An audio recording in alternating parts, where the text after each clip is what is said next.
Essa manhã, bem cedo,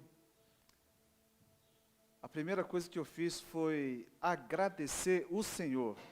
Quero repartir com vocês a minha alegria, o privilégio que eu tenho de caminhar 23 anos ao lado da minha esposa. Exatos 23 anos. Eu ouvi um dos melhores sims que um homem pode ouvir. Foram 23 anos de uma caminhada intensa. Nós vivemos, como todos os casamentos que perseveram, passamos por vales, passamos por momentos trevosos, choramos juntos, mas também nós rimos juntos. Fizemos muitas conquistas juntos. E certamente um dos maiores presentes que nós recebemos, fruto desse casamento, são os nossos filhos. Né? Theo e Natan. Se o Senhor se agradar e permitir que vivamos mais 23 anos juntos, eu quero dizer para você que será uma honra para mim.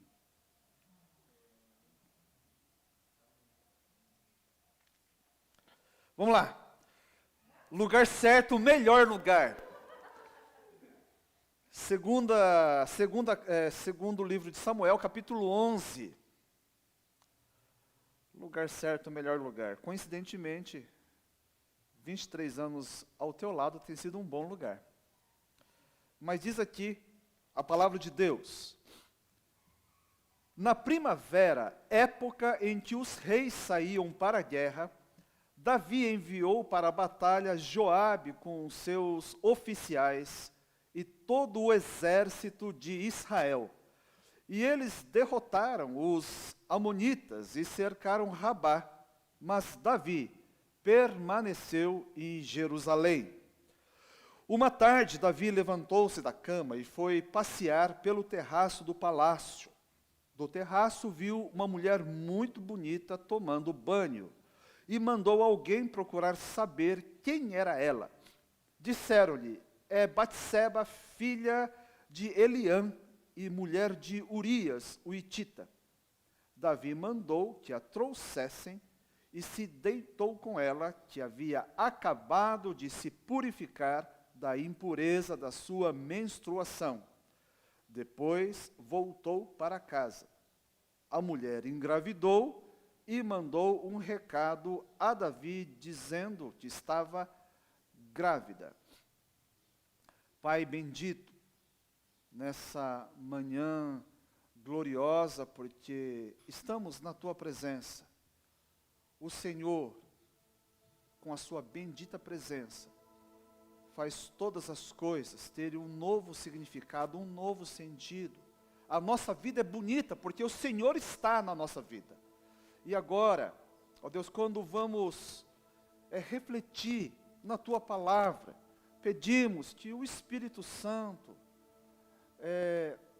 traduza essas palavras conforme a capacidade de cada um. Os mais experimentados, aqueles que ainda estão engatinhando na fé, todos possam ser abençoados pela Tua palavra. Pedimos isso em nome de Jesus. Amém. Na época em que os reis saíam para a guerra, diz o texto, um rei chamado Davi não foi para a guerra. Ele ficou em casa, no seu palácio, zanzando pelo terraço. O lugar dele era no campo de batalha, mas ele escolheu o palácio. Ele optou pelo lugar errado. Bom, rei e palácio se relacionam. O palácio é um lugar legítimo. Assim como o nosso presidente mora no Palácio da Alvorada,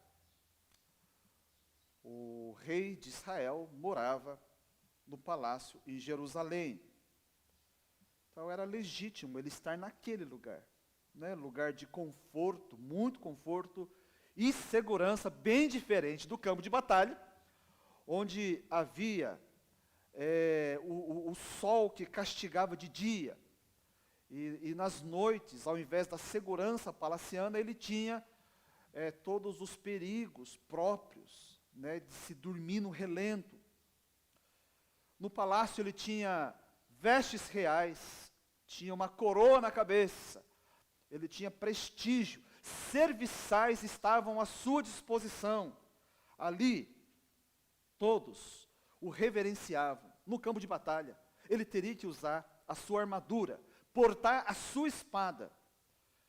E diferente do palácio, todo um exército inimigo queria o seu pescoço. Então, o palácio era um lugar agradável e seguro, lugar atraente, lugar desejável, mas para o rei Davi, naquele tempo, era o lugar errado. Eclesiastes, capítulo 3, verso 1. Para tudo há uma ocasião e um tempo para cada propósito debaixo do céu. E veja o que diz nesse mesmo capítulo, verso 8. Há tempo de amar e tempo de odiar, tempo de lutar e tempo de viver em paz. Para o rei Davi, aquele tempo não era o de viver em paz. Era tempo de lutar. Assim, o lugar dele era no campo. E eu te pergunto, e você? Onde você está hoje? Você está no lugar certo? Por onde você tem andado? Você tem andado por lugares certos? Se você ler alguns versículos antes, no capítulo anterior, ele nos informa que o exército de Hadadezer, rei de Zobá, ele foi destruído pelo exército de Davi, bem como todos os reis vassalos. E esses passaram, então, a servir a nação de Israel ao rei Davi. Então, após uma grande vitória, Davi, ele pôde desfrutar de um tempo de paz. Na versão revista atualizada, ele, inclusive, nos fala de quanto foi esse tempo. Diz aqui, decorrido um ano, no tempo que os reis costumam sair à guerra. Ou seja, durante um ano, ele pôde desfrutar de um tempo de paz. Agora, a gente vê, nesse texto, pela experiência de Davi, que tempo de paz não é tempo de relaxamento. Tempo de paz costuma ser um tempo de provação. Muitos séculos antes, um crente chamado Noé, e não foi um cara qualquer. A Bíblia o descreve da seguinte maneira, Gênesis capítulo 6, verso 9. Veja o que a palavra de Deus diz, não é um autoelogio. Esta é a história da família de Noé. Noé era um homem justo, íntegro entre o povo da sua época. E ele andava com Deus. Alguém que andava com Deus. Lembra que essa é uma expressão muito próxima daquela que foi dada a Enoque, que andou com Deus e por isso Deus o trasladara. Noé foi um homem que, movido por um santo temor, conforme diz Hebreus, ele construiu uma arca. E Pedro ainda fala que ele pregou a justiça. Ninguém se igualou a Noé no seu tempo. Era um homem que se destacou a ponto de chamar a atenção dos olhos de Deus. E toda a criação que estava corrompida, Deus encontrou. Os olhos de Deus encontraram a pessoa de Noé. Muito bem. Então, a história é bem conhecida. As águas do dilúvio baixaram, a arca atraca no Monte Ararat. A Noé, sua esposa, seus 3 filhos, suas 3 noras, descem, desembarcam da arca. Eles começam a viver e tinham um mandato de Deus para povoar a terra. Depois de um tempo trevoso, décadas e décadas construindo uma arca, sendo motivo de chacota, diante de um cenário que nada, né, indicava que uma água fosse descer daquela maneira. Noé finalmente tem um tempo de paz. E nesse tempo de paz, diz a Escritura Sagrada que ele planta uma vinha. Ele produz vinho. Ele enche a cara de vinho. E bêbado, ele fica pelado. E ele tem então um momento complicado com o seu filho. E tudo porque a cabeça dele estava tomada de álcool. No final, ele amaldiçoa o seu filho, o seu próprio filho. Por isso, veja, tempo de paz é tempo de provação. Não relaxe. Não relaxe nos tempos tranquilos, porque o inimigo de nossas almas, ele não descansa. Se não, veja, 1 de Pedro, capítulo 5, verso 8. Sejam sóbrios e vigiem. Em outras palavras, não relaxem. O diabo, o inimigo de vocês, anda ao redor como leão rugindo e procurando a quem possa devorar. Agora, vigiar não é ficar com neura do diabo. Porque se de um lado nós temos, sim, um inimigo das nossas almas, temos, de outro lado, alguém que zela por nós, alguém que cuida de nós, conforme o mesmo Pedro, capítulo 2, verso 25. Pois vocês eram como ovelhas desgarradas, mas agora se converteram ao pastor e bispo de suas almas. Vigiar nada mais é do que manter-se sob a direção, o cuidado desse pastor e bispo das nossas almas, o nosso Senhor Jesus Cristo. Agora veja bem, o nosso Senhor, que foi homem como nós, que pisou esse chão que nós pisamos, ele nos mostra, né, qual a postura de alguém que passa por uma grande vitória, experimenta uma grande conquista, e está vivendo um tempo mais tranquilo. Ele teve muito desses momentos, por exemplo, quando uma vez ele alimentou uma multidão de mais de 5.000 homens. Olha, quando a gente fala mais de 5.000 homens, a gente pode falar mais de 10.000 pessoas, porque mulheres e crianças não eram contadas na época. Né? Hoje, por exemplo, aqui na igreja, nós temos uma multidão, tem uma multidão de 8 pessoas, fora as 200 mulheres que estão aqui, pelo menos falam como 200 mulheres. Né? O que ele fez? Depois daquele momento assim, tremendo, a popularidade de Jesus foi para as alturas, a multidão aclamava, porque a multidão gosta de pão, gosta de circo. Não foi isso que Jesus deu, mas Jesus ofereceu aquilo que eles queriam. A necessidade foi atendida. Marcos 6, 46, eis o que o nosso Senhor faz depois de um dia cheio de glória. Tendo-a despedido, ou seja, a multidão, subiu a um monte para orar. Tempo de paz. O lugar certo para estar é na presença de Deus, assim como no tempo de luta. Muitos crentes gostam de repetir o versículo lá em Tiago, capítulo 4, verso 7. Resista ao diabo e ele fugirá de vocês. Amém ou não? Resista ao diabo e ele fugirá de vocês. Só que o texto completo não é esse. Ele começa como? Portanto, submetam-se a Deus, resista ao diabo e ele fugirá de vocês. Quem vive em obediência a Deus, que é o sujeitar-se a Deus, sempre estará no lugar certo. Assim, lugar certo, meus amados irmãos e irmãs, não tem a ver com geografia. Não tem nada a ver com isso. Mas tem a ver mais com função, com missão, com dever. Sobretudo, obediência a Deus. Quando nós estamos em obediência a Deus, Não importa a geografia, nós estamos no lugar certo. O apóstolo Paulo, apóstolo do nosso Senhor Jesus Cristo, ele foi aprisionado. Na prisão, ele sofreu tudo aquilo que é próprio de uma prisão, muito pior do que os presídios do Brasil. E ele não foi na prisão por ser ladrão, corrupto ou assassino.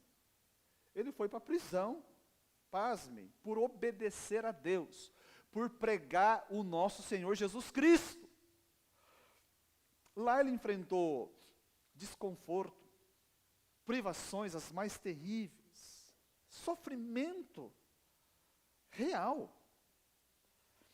Agora, ele sabia, apesar disso tudo, que ele estava no lugar certo. E por isso ele não questiona Deus. Ele não se revolta, ele não ficou se lamentando. Oh, esses malditos romanos, que me prenderam aqui neste lugar.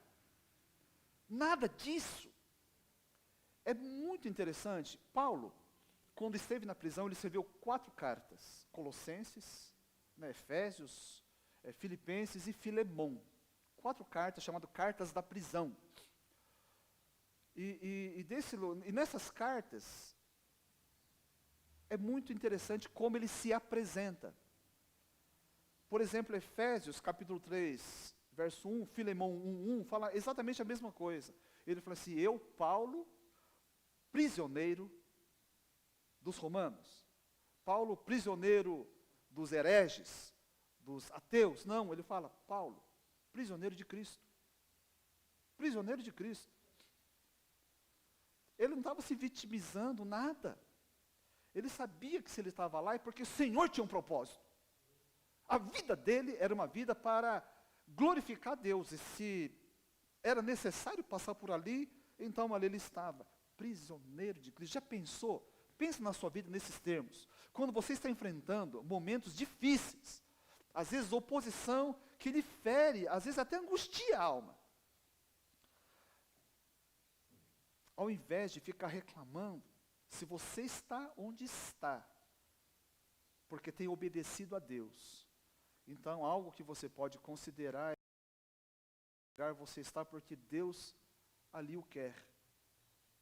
A vida começa a ser enxergada com outros olhos. Queridos, o adultério cometido por Davi, ainda que monstruoso, porque sempre é monstruoso, não foi o principal erro de Davi. O adultério foi consequência dele ter estado no lugar errado. Tudo decorreu disso. Tudo derivou disso. O desastre que sucedeu com um efeito dominó na vida dele, começou ali. Lugar errado. Por ele não ter ido para o campo de batalha, ele ficou no palácio. Né? E ao invés de trabalhar, como a gente viu, ele acordou tarde e ficou dando um rolê ali, no terraço do seu palácio, relaxo espiritual. E naquele lugar ele teve aquele momento voyeur, num português mais brasileiro é voiar, né? Voiar a mulher dos outros. É isso que ele fez. Agora veja bem, que em outros tempos não era assim.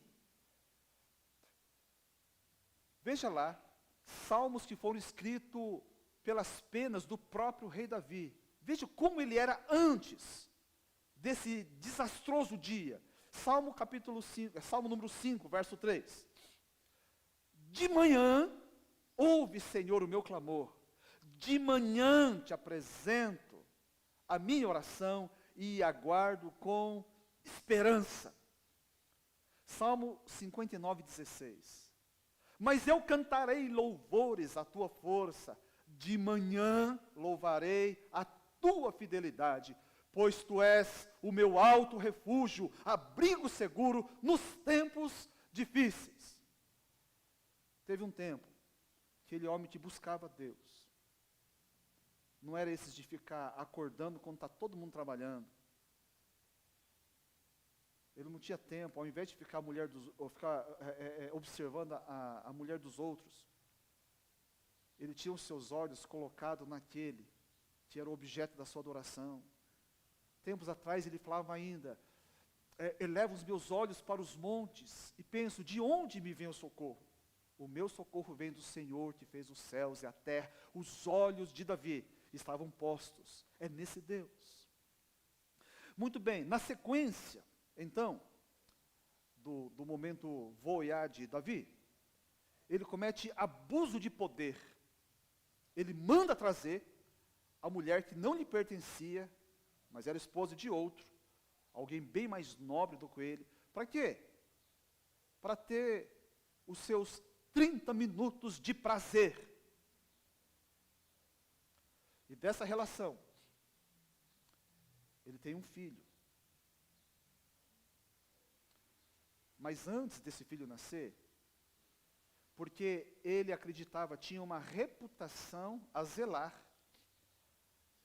ele faz umas armações e assassina o inocente marido traído.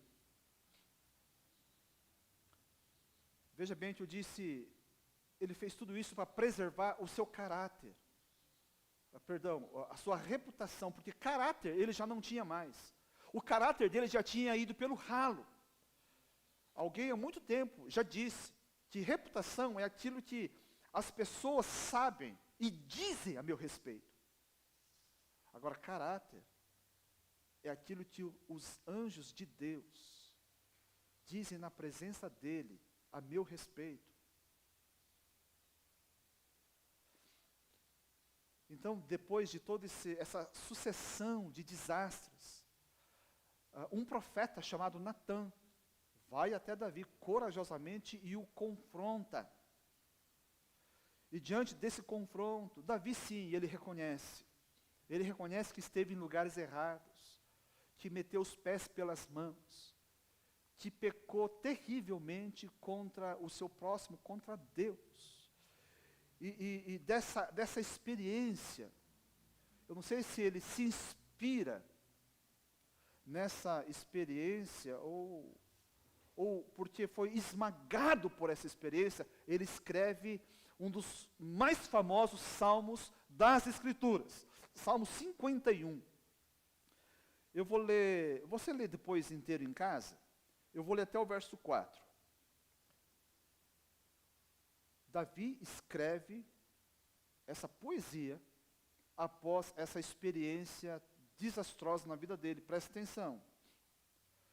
Tem misericórdia de mim, ó Deus, por teu amor, por tua grande compaixão. Apaga as minhas transgressões. Lava-me de toda a minha culpa e purifica-me do meu pecado. Pois eu mesmo reconheço as minhas transgressões e o meu pecado sempre me persegue. Contra ti, só contra ti pequei e fiz o que tu reprovas. De modo que justa é a tua sentença e tens razão em condenar-me. É alguém que assume completamente a culpa. Ele não divide com ninguém. Não culpa aquela mulher por não ter se cuidado melhor. Nada disso, ele assume. Agora, eu quero chamar a atenção, pula lá para o verso 12. Eu quero me ater nele. Devolve-me a alegria da tua salvação e sustenta-me com o espírito pronto a obedecer. Devolve-me, é o clamor. Talvez fosse nessa oração toda, um dos maiores anelos que ele tinha. Devolve-me. Por causa do pecado, ele perdeu aquilo que é a busca de todos nós. Talvez o objetivo final de todo o seu esforço, de toda essa dedicação, do seu suor, seja no trabalho, os estudantes aqui no estudo, alguns no casamento, não importa em que área da sua vida, talvez o objetivo final nosso seja o quê? Eu quero ser feliz. Eu quero ter alegria na minha vida. Davi perdeu, ou melhor, ele jogou fora. Ele desprezou isso que antes ele desfrutava. alegria da salvação. Agora, percebam antes o que foi que ele não perdeu. Isso aqui é muito curioso. Olha, Davi, por ter pecado, ele não perdeu o trono. O trono continuou com ele, não teve impeachment, não tinha congresso. Continuou rei, não foi deposto. Então, prestígio, status social, ok, estava ali. Ele manteve. Outra coisa que ele não perdeu, riqueza. Ele continuou sendo o homem mais rico de Israel, quem sabe, do mundo da sua época. Terceiro, família. Ele também não perdeu família. As esposas continuaram com ele, os filhos com ele, à exceção do fruto, né, desse adultério que Deus o levou. Mas enfim, ele continuou com a família. E quarto, salvação. A Bíblia não fala que ele perdeu a salvação. Ele perdeu a alegria da salvação. Aliás, quando ele foi confrontado, o profeta Natan assegurou que Deus já havia perdoado. Tem muito crente maluco que peca porque sabe que, falou assim, não, Deus vai salvar. Eu não quero entrar aprofundar nisso aqui. Mas o crente ele não faz ou deixa de fazer porque vai perder ou não a salvação. Nós fazemos ou não porque nós tememos a Deus. Agora, de qualquer maneira, quando nós incorremos na loucura de pecar contra Deus, essa alegria, ela desaparece. Uma pergunta. Veja bem, tudo isso que ele conservou, né? Eu falei que não perdeu o trono, perdeu riqueza, família, não perdeu salvação. Tudo isso não são símbolos de felicidade nos tempos de hoje. Não são símbolos. Não é isso que as pessoas acreditam. O dia que eu for rico, então eu vou ter alegria. No dia que eu conseguir aquele marido, daquele jeito, hein, Thalita? Toma posse. Aí então, nossa, aí eu vou. Ela que vive alegre, feliz sempre. Ninguém vai aguentar esse menino de tanta alegria. Amém. Gente, tudo isso aqui é o que as pessoas acreditam. O dia que eu tiver, eu serei feliz. Eu vou ficar realizado. Davi, meus amados irmãos, ele conservou tudo isso. No entanto, a vida dele estava com um buraco. Principalmente aquele que experimentou a alegria da salvação, quando perde. É pior do que o descrente. Ele vai ter um rombo dentro de si, que ele sabe, somente Jesus pode preencher. Davi dispunha de tudo, mas faltava a alegria da salvação. Então, a vida de Davi é muito ilustrativa para todos nós. O lugar certo é o melhor lugar. Para o crente no Senhor Jesus, o melhor lugar é o lugar onde eu estou por obediência a Deus. Inclusive, essa foi a oração de Davi no verso 12. Presta atenção ali, ó. Devolve-me a alegria da tua salvação e sustenta-me com o espírito pronto a obedecer. Obedecer, ele fala desse mesmo salmo, é melhor do que sacrificar. Então é possível eu e você sermos um crente no Senhor Jesus e vivemos sem alegria. Consequência de estar no lugar errado. Porque não dá para fazer a coisa certa no lugar errado. Não dava para Davi lutar as batalhas de Deus na cama com uma mulher estranha. Lugar certo é o lugar que o crente está por ser obediente a Deus. Grave isso. Agora, às vezes, esse lugar pode ser aparentemente ou efetivamente desagradável. A gente não pode romantizar. Sadraque, Mesaque e Abednego, eles sabiam que o lugar deles não era diante de uma imagem de escultura e prostrado diante dessa imagem.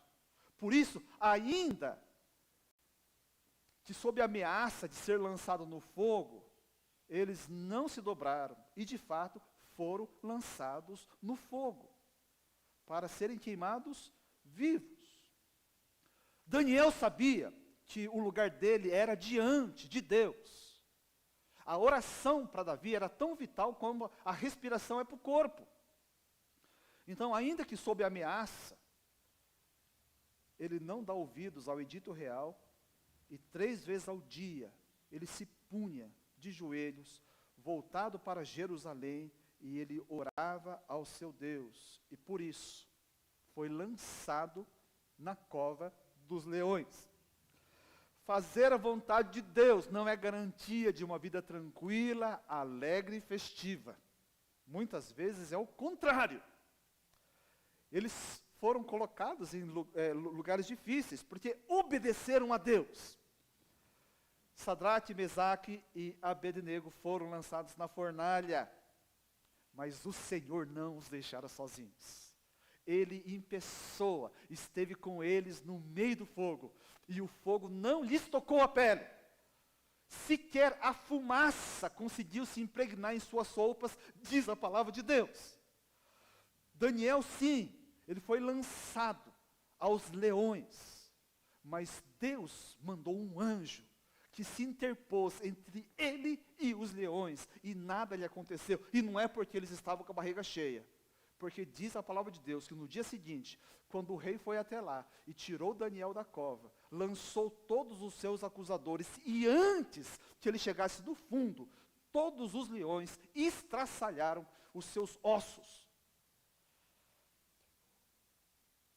O lugar onde estamos hoje é fruto das decisões de ontem. Todos nós aqui, sem exceção. E você que está na sua casa.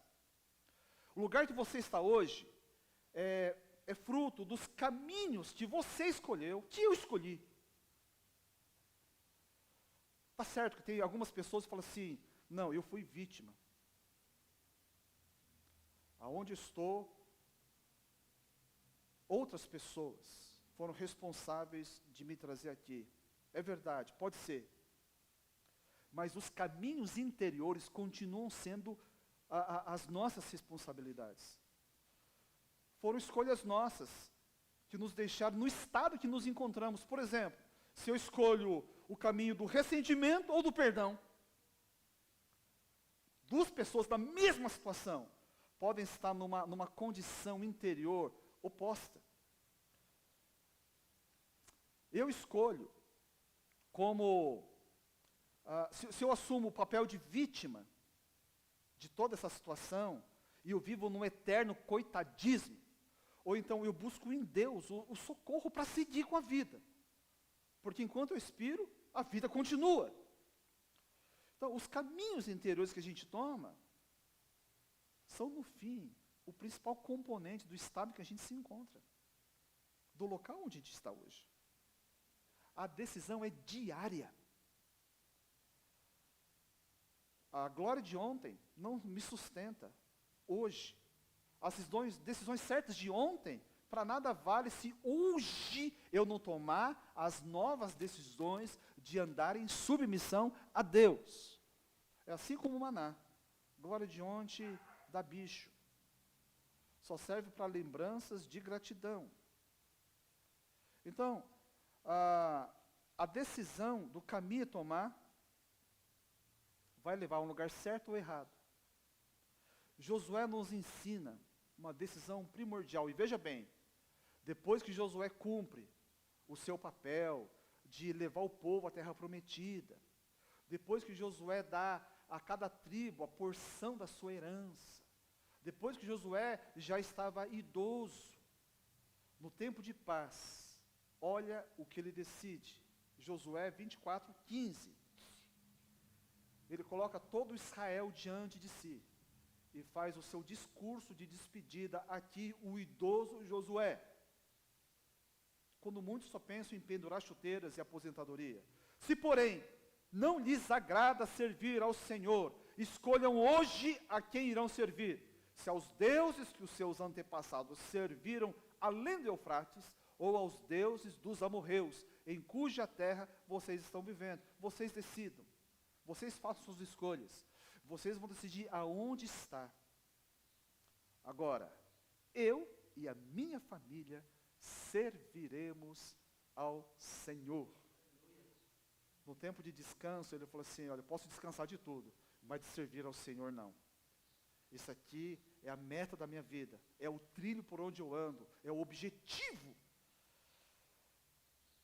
Então, o lugar da queda de Davi foi quando, na verdade, ele deixou de ter um espírito pronto a obedecer. O lugar da queda é o lugar da desobediência.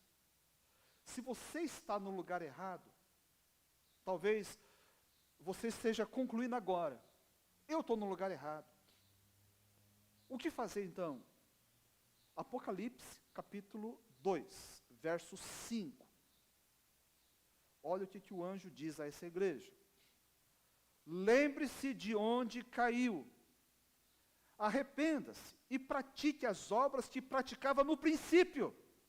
Se não se arrepender, virei a você e tirarei o seu candelabro do seu lugar. Lembre-se de onde você caiu. Onde a rota começou a se desviar.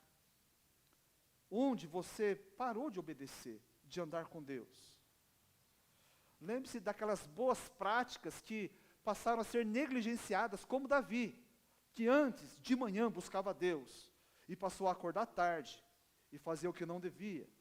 Lembre-se, esse é um local que você deve revisitar, e voltar às boas práticas. Aproveitar o momento festivo aqui da celebração de 23 anos, e pensar no casamento. Eu atendo muitos casais que estão numa crise profunda. E às vezes vêm homens se justificando de que o casamento está naquele estado por culpa da esposa, que o adultério dele foi provocado pela esposa, que estava fria, distante, e talvez esteja mesmo. Agora, um questionamento que eu faço é o seguinte, falo assim, olha, talvez, né, se a sua esposa ficasse com os dois mundos, não seria assim. Falei, como dois mundos? Porque a esposa de um homem que tem amante, ele fica com o pior dos mundos. Ela fica com a cueca suja dele para lavar, aquela meia fedida, o mau humor, né? Fica com aquela miséria que ele tira do salário para dar subsistência para casa. É esse mundo que ele tem. Da indiferença, da frieza. Agora, a amante fica com o melhor dos mundos. Ela tem os presentes caros, ela tem um sorriso, ela tem um cara que está sempre cheiroso e perfumado, é aquele cara que tem palavras bonitas para falar. Fala assim, pega tudo isso que você está dando para sua amante e dá para sua esposa, para ver se ela não muda. Você deve ser o responsável pelo estado que ela se encontra, pelo estado do seu casamento, percebe? Então, fala assim, esse é o lugar que você caiu. Porque um dia você não era assim. E você mudou. Volte para isso. Arrependa-se diante de Deus. Confesse a Deus o seu pecado. Confesse para sua esposa. E volte à prática das primeiras obras. E coloca Deus no seu casamento para ver o que Ele pode fazer. Bom, para finalizar, às vezes o lugar certo, a gente tem que ser honesto. Pode ser o último lugar que alguém gostaria de pisar na face da terra. Talvez o lugar do último suspiro na face da terra. Estou dizendo de circunstâncias negativas do ponto de vista das emoções.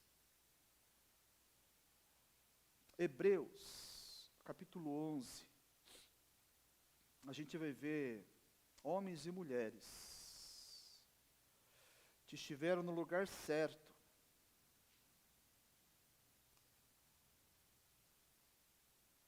Mesmo andando com Jesus, tiveram que enfrentar situações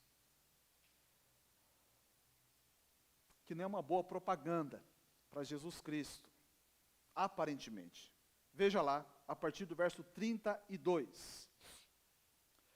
Que mais direi? Não tenho tempo para falar de Gideão, Baraque, Sansão, Jefté, Davi, Samuel e os profetas, os quais, pela fé, conquistaram reinos, praticaram a justiça, alcançaram o cumprimento de promessas, fecharam a boca de leões, apagaram o poder do fogo, escaparam do fio da espada, da fraqueza tiraram força, tornaram-se poderosos nas batalhas e puseram em fuga exércitos estrangeiros. Houve mulheres que pela ressurreição tiveram de volta os seus mortos. Gente, quem não quer isso? Que coisa fantástica. Isso aqui é o melhor dos mundos que nós queremos. Nós imaginamos que a vida com Deus é isso, e é isso mesmo, mas não é só isso.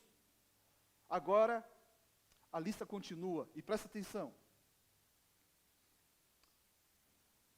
Onde pode ser um lugar certo?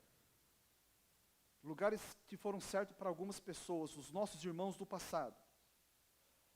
Alguns foram torturados e recusaram ser libertados para poderem alcançar uma ressurreição superior.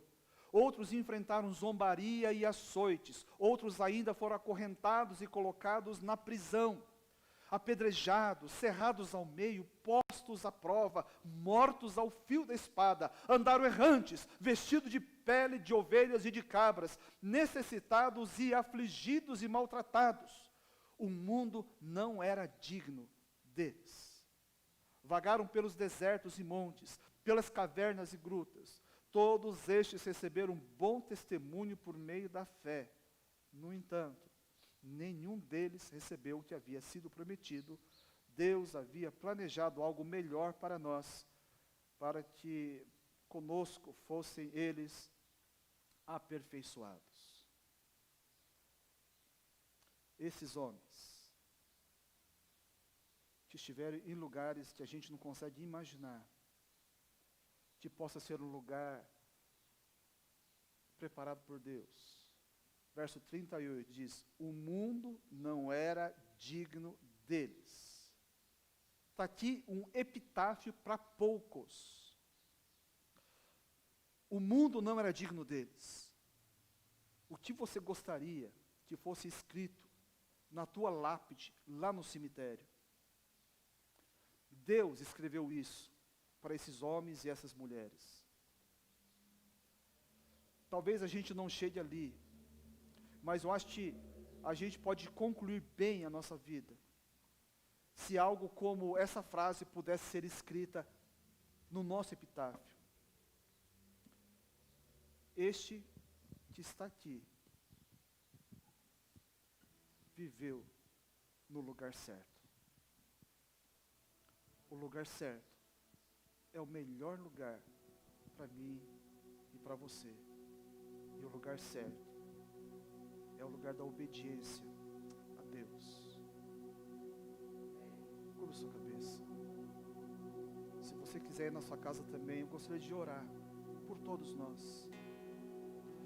Pai Santo e bendito, o mundo nos oferece tantos caminhos, tantos atalhos, tantos desvios de rota. Nós somos encantados muitas vezes com as coisas que se nos apresentam. Como o canto da sereia, muitas vezes nós mergulhamos em águas que jamais deveríamos tocar. E a quantos de nós hoje amargam tempos de dores e tristeza? Porque a exemplo de Davi, nós recusamos a estar onde deveríamos estar. Eu peço a Deus por esses que se arrependem, como Davi se arrependeu. E quem sabe faz a mesma oração que ele fez. Devolve-me a alegria da tua salvação. Senhor, esses que sinceramente estão arrependidos e estão prostrados diante da tua presença, conceda-lhes, ó Deus, esse pedido.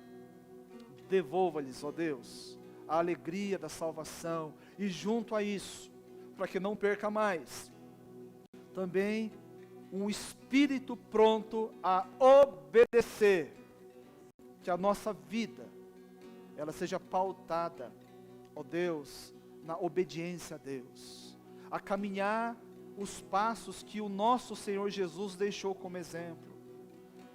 E aqueles, ó Deus, principalmente aqueles, os nossos heróis missionários, que estão nos lugares refratários ao Evangelho, locais perigosos, que o Senhor, ó Deus, dê uma porção renovada de ânimo, de coragem, para que não desistam, para que persistam, para que glorifiquem o Senhor, mesmo nas horas mais sombrias, nos lugares mais difíceis. Abençoa os nossos missionários que estão na linha de frente. Abençoa, Senhor, a família Moreira, ó Deus, que está no Oriente. Abençoe a família Tanaame também, que está naquela região. Abençoa esses heróis. Abençoe, Senhor, a família do Francis, ó Pai, aqui na América do Sul. Guarda esses, os nossos irmãos que estão no Japão, enfrentando lutas também. Toma todos aqueles, ó Deus, que neste momento estão sofrendo em lugares difíceis, mas que não estão sofrendo o sofrimento de Satanás, mas são sofredores de Cristo, são os prisioneiros de Cristo, e que nós, todos nós, ó Deus, possamos aprender com esses, a seguir firme, o melhor lugar, o lugar da obediência, em nome de Jesus, amém.